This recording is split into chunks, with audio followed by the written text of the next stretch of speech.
बिस्मिल्लाहिर्रहमानिर्रहीम। मोहतरम जनाब मियां हसन साहब, अनवर साहब, दीगर तमाम हाज़रीन, अस्सलाम वालेकुम। आज मुझे तकरीबन महकमा जेल में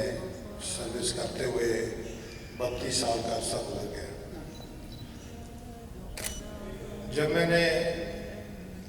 चार्ज लिया, सबसे पहले मेरी पोस्टिंग हुई सरगोदा शाहपुर में, और उसके बाद कुछ ही अरसे के बाद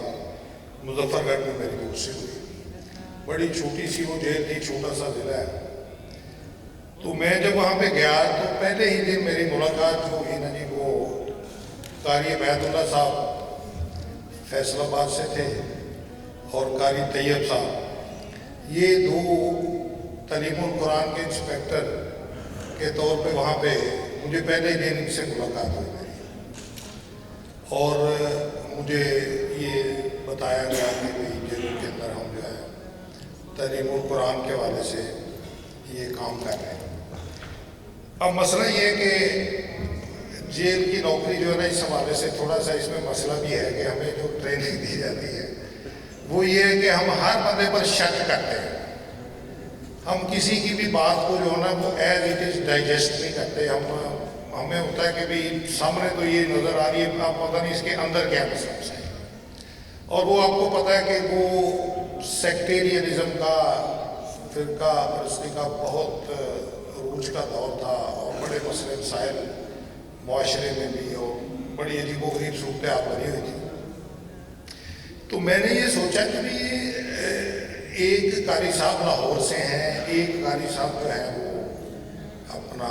फैसलाबाद से, तो ये मुजफ्फरगढ़ यहाँ पे आके तलीमुल कुरान के बारे से इतनी लंबी चौड़ी है, हमें तो कोई रिश्तेदार किसी को मिलने नहीं आता। तो ये चक्कर क्या है? और साफ ज़ाहिर मुजफ्फरगढ़ बड़ा उस वक्त सेंसिटिव भी था, हमारे पास सेक्रेटरी प्रिजनर काफ़ी थे, दोनों जो मतलब उस वक्त जो एक चल रही थी। तो खैर मैंने इनके साथ बातचीत शुरू की, डिस्कशन की, और सब्सिक्वेंटली कुछ महीनों के बाद मुझे बाकी सारे मामला का पता चला। मेरी बड़ी स्टार्ट सर्विस थी। उसके बाद फिर मेरी कारी ये इकबाल शमसी साहब से जो है ना जी वो मुलाकात हुई। तो वहाँ से जो है ना मेरा ज़ेन जो है वो इस तरफ को असल में मायल होना शुरू हुआ कि एक तो ये कि मुझे कोई ऐसी चीज़ नज़र ना आई जो मेरे तहफ़्फ़ुज़ात हो सकते थे इस हवाले से, क्योंकि जेलों का जो अंदर का निज़ाम है वो बड़ा सेंसिटिव होता है। वहाँ पे हर किस्म की सोच के, हर किस्म के ख्यालात के लोग होते हैं। तो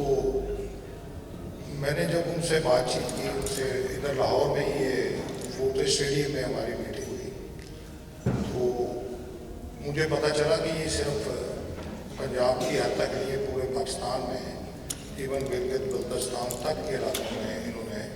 जो है वो ये सारा सिलसिला जो है वो शुरू किया हुआ है। हॉस्पिटल्स में भी ये सारा काम जो है वो चल रहा है। वहाँ से मेरा ज़हन जो है वो इस हवाले से आप समझ लेंगे जिस तरह बंदा मुतमईन हो जाता है। एक बंदे को एक विजन नहीं होता, उसकी समझ नहीं होती, उसका इतना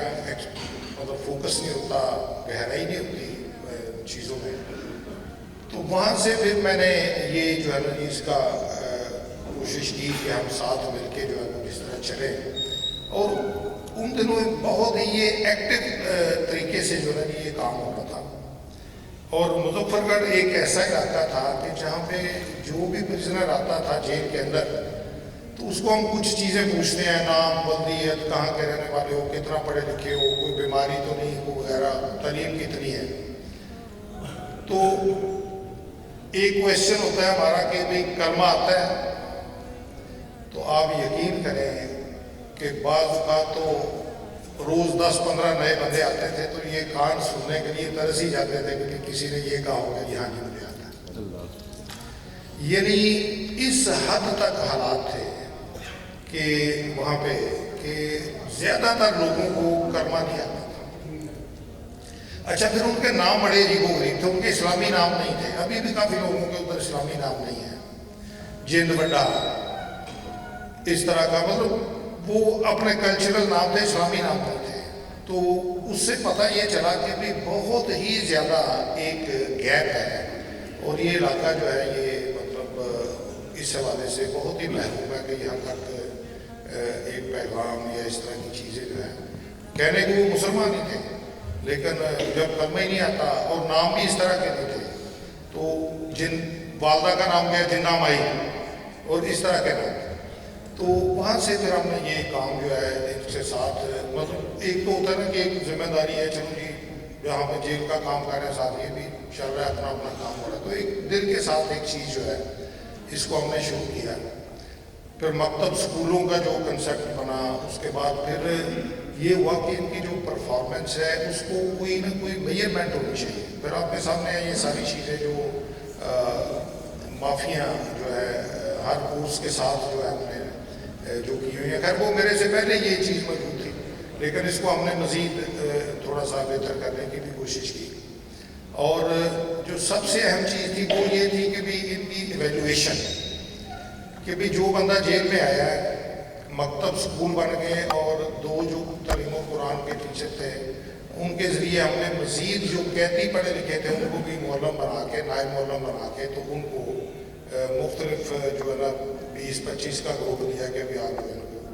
ले कर आगे चले, और जो अप्रूव्ड कोर्स था उसके मुताबिक। तो उसमें फिर ये सबसे पहली काम ये हुआ कि भी जो बंदा 1 महीना या 1.5 महीना जेल के अंदर रहेगा नहीं, उसको 6 कलमे आने चाहिए, और जो बंदा 6 महीने तक रहेगा उसको नाजरा कुरान या जो बेसिक तलीमुल कुरान की जो कोर्सेज है वो उसको पता होना चाहिए या उसने वो क्वालिफाई किया। तो इसके ऊपर बड़ी एक सख्ती से जो है ना वो अमल दरामद शुरू किया गया, और मैं खुद भी या मेरे साथ जो इंस्पेक्टिंग अफसर थे, हम जब जेलों में जाते थे तो ये बाकायदा इंस्ट्रक्शन होती थी कि जी आपने किसी भी कैदी को, हवालाती को, जिसको जेल के अंदर 1-2 महीने हो गए हैं, उसको खड़ा करके कहना सुनाओ बेटा, और अगर कलमे नहीं आते तो उसकी जो बात कोर्स है वो फिर तालीमुल कुरान के टीचर से हम करते थे, और जो है वो हमारे जो कैदी नायब मौलम है उनसे भी क्यों नहीं आया कि आपने फिर क्या पढ़ाया। तो मतलब यहाँ से ये एक सिलसिला शुरू हुआ, और आज एक बहुत ही ज़्यादा एक तानावर दरख्त मैं समझता हूँ बन चुका है। अब हज़ारों की तादाद में लोग हमारे पास जो फिगर है उसमें तलीमुल कुरान के कोर्सेज के बारे से, नाज़रा कुरान के बारे से, इवन हिफ्स के बारे से, हिफ्स भी लोग कर रहे हैं, दरस निज़ामी के भी जो कोर्सेज हैं वो शुरू है। लेकिन इसमें थोड़ी सी बेहतरी की गुंजाइश मुझे अभी इस तरह नज़र आ रही है कि एक तो मैं अभी जो रिसेंटली मैंने इस साल, पिछले साल जो चार्ज लिया, तो थोड़े हालात आपको पता ही है तो इस तरह के बन गए कि पूरी तरह हम जो है ना वो इन चीज़ों की तरफ तवज्जो नहीं कर सके, और मसरूफ़ दूसरे एडमिनिस्ट्रेटिव मामला में जो है वो उनके हालात हैं। तो अभी गुज़श्ता तकरीबन 15-20 दिन से हमने कोऑर्डिनेशन करना शुरू की है कुछ चीज़ों को बेहतर करने के बारे से, और ये काम कर रहे हैं। लेकिन इसमें जो वो जेलों में मैं अभी गया हूँ, जिन जेलों के मैंने विज़िट किए हैं, तो मेरी वो पुरानी आदत ही है, मैं उसी तरह जाके फिर ज़रा थोड़ा सा देखता रहता हूँ। तो उसमें मुझे ऐसे नज़र आ रहा है कि हमें दोबारा एक दफ़ा अंगड़ाई लेके जो है ना कि उठने की ज़रूरत है, और वहाँ पे अब वो मुझे वो चीज़ नज़र नहीं आई। अगर मैं ये दावा करूँ कि मैं किसी भी बंदे को उठाऊँगा तो जिसको 2 महीने हो गए सुनाओ पे घर में, तो शायद वो उसमें मुझे थोड़ी ऐसे लगा कि हमें मेहनत की मज़ीद ज़रूरत है, और ये चीज़ अचीव उस तरह होगी कि जब हम इसको प्रायोरिटी देंगे, तरजीह देंगे, और तरजीह इस तरह देंगे कि एक तो हमारा तलीमुल कुरान के जो एडमिनिस्ट्रेशन है उनके साथ क्लोज कोऑर्डिनेशन होगा, और दूसरा हमारी तरफ से जो है वो पूरी इस चीज़ के ऊपर जो है ना वो नौकरी दी जाए, पैरा दिया जाए कि भाई ये टारगेट है, ये चीज़ें हैं। तो इसको हम इंशाल्लाह अभी कोशिश कर रहे हैं कि भी इस तरीके से करने किया जाए कि भी जो भी बंदा इंस्पेक्टिंग अफसर जाएगा, मैं उन्हीं लाइनों पे इसको चलाना चाह रहा हूँ। तो जहाँ तक इसके इम्पैक्ट का तलक है, لیکن باہر کی دنیا میں اگر کوئی بندہ دین کی طرف مائل ہوتا ہے تو وہ اپنے دیگر مصروفیات سے ٹائم نکال کے اس طرف وہ جو ہے نا وہ اپنا ٹائم دیتا ہے. جس طرح ہم سب لوگ آئے ہوئے ہیں, ہمارے پروفیشن ڈفرینٹ ہیں, تو آج ہم اس محفل میں جو بیٹھے ہوئے ہیں اور بات چیت کر رہے ہیں اس موضوع پہ, تو ہم نے ٹائم نکالا ہے اپنی مصروفیات سے جو پروفیشنل مصروفیات ہیں. لیکن قیدی جو ہے نا جی وہ بالکل ہی ایک ڈفرینٹ چیز ہے. وہاں پہ ہم نے الٹا ٹائم اس کو دینا ہے, اس کے پاس ٹائم ہی ٹائم ہے. وہ صبح سے لے کے شام تک سوائے 2 ٹائم کھانا اور 1 ٹائم ناشتے کے یا ملاقات کرنے کے, ٹیلی فون کرنے کے, اور اس کو کوئی کام نہیں ہے. تو اس کو جتنا ہم فوکس کریں گے, اور جیل کے اندر آپ کو پتہ ہے کہ مصیبتوں میں مبتلا لوگ ہوتے ہیں, پریشان ہوتے ہیں, ہر قسم کے ان کے مسئلے مسائل ہوتے ہیں. اور جب یہ فطری بات ہے کہ جب بندہ پریشان ہوتا ہے تو پھر وہ اللہ کی طرف زیادہ دیکھتا ہے. اور جیلوں میں جتنا ایک جھکاؤ ہے دین کی طرف اور مطلب اپنے مذہب کی طرف, وہ میرا خیال ہے باہر کی دنیا سے زیادہ ہے. میں نے وہاں پہ دیکھا ہے کہ لوگ جنہوں نے ساری عمر کبھی نماز نہیں پڑھی, وہ بھی نمازیں پڑھنا شروع کر دیتے ہیں, قرآن پاک پڑھنا شروع کر دیتے ہیں. تلاوت کی آوازیں رات کو میں 2-3 بجے جاتا ہوں تو تلاوت کی آواز اس وقت آ رہی ہوتی ہے کسی نہ کسی سیل سے, بلکہ لوگوں کو چپ کرانا پڑتا ہے کہ یار باقی لوگ سو رہے ہیں تو آپ اس کو ذرا آہستہ پڑھ لیں یا دن کو پڑھ لیا کریں. تو میرا کہنے کا مقصد ہے کہ بہت ہی ایک زرخیز زمین ہے جس پہ اگر ہم کلٹیویشن کریں تو بہت ہی اچھی فصل تیار ہو سکتی ہے. اور الحمدللہ ہو بھی رہی ہے. سینکڑوں ہزاروں کی تعداد میں لوگ جو ہیں وہ ان چیزوں کی طرف مائل ہیں. ایون جو سزائے موت کے لوگ ہیں, جو قیدی ابھی نہیں ہیں, ڈٹ رہے ہیں, وہ بھی اپنی فیوچر انویسٹمنٹ کے طور پہ جو ہے نا وہ پڑھائی شروع کر دیتے ہیں, کیونکہ کل کو اگر سزا ہو گئی تو ہمیں یہ کورسز کی معافی مل جائے گی. یہ ایک بہت بڑا انسینٹیو ہے دنیا داری کے حساب سے. تو میں یہ سمجھتا ہوں کہ یہ جو کام ہو رہا ہے اس سے جو دنیا کا اپنے فرائض ہم دے رہے ہیں پروفیشنلی وہ تو ہے ہی ہیں, لیکن کہیں نہ کہیں اللہ تعالیٰ کی بارگاہ میں ہو سکتا ہے کہ یہ یقیناً پسندیدہ عمل ہو, اور اسی سے ہو سکتا ہے ہماری کوئی بہتری یا ہماری نجات کا بھی کوئی راستہ جو ہے وہ نکل آئے. میں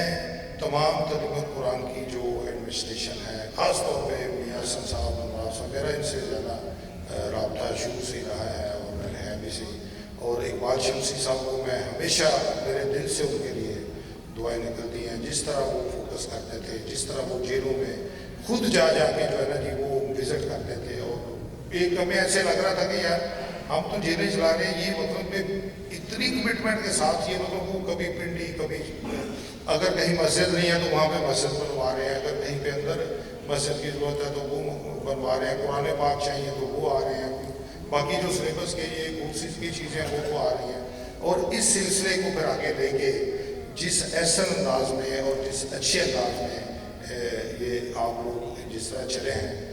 میرے دل سے آپ کے لیے دعائیں ہیں. اور ہمیں اس کا سب سے بڑا فائدہ ہے کہ جتنا بھی